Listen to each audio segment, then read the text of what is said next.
This signal means the referee allows the server to serve the ball. This signal shows which team will serve the ball.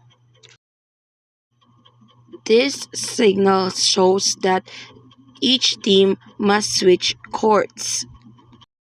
This signal means a team requested a timeout.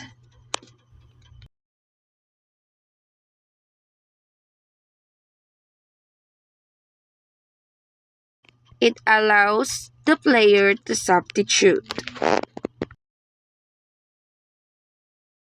This is a warning for improper behavior without penalty.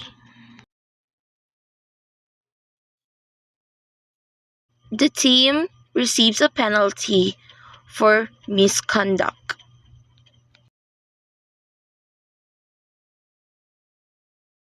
This signal means the player is removed for the whole set.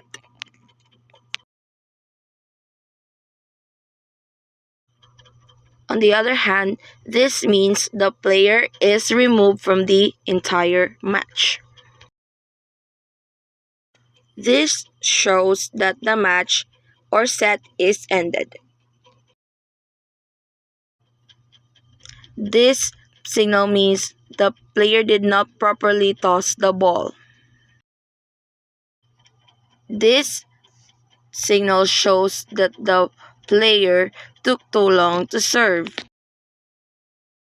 This signal shows that the team illegally blocked the opponent's view.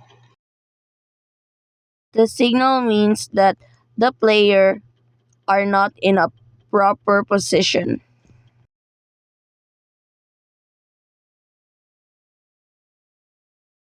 This means the ball landed inside the court.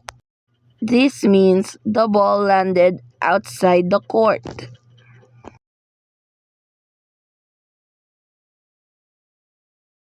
This means the ball was caught or held, which is not allowed. This signal means that the player touched the ball twice in session. This signal means that the ball was touched by the team for more than 3 times.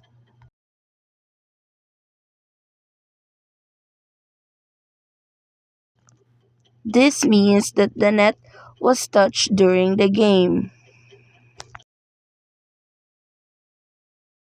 This signal means that the player overreached the net illegally.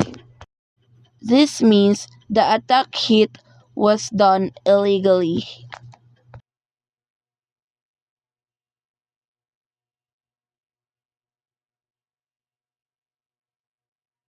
This means that the player crossed the opponent's court illegally.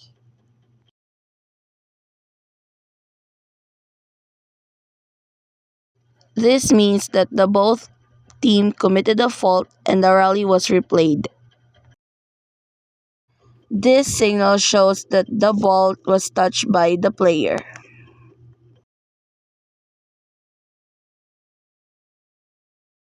This signal shows a warning for delaying the game.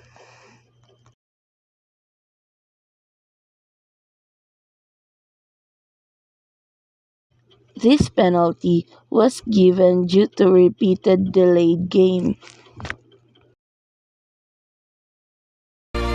I just wanna be part of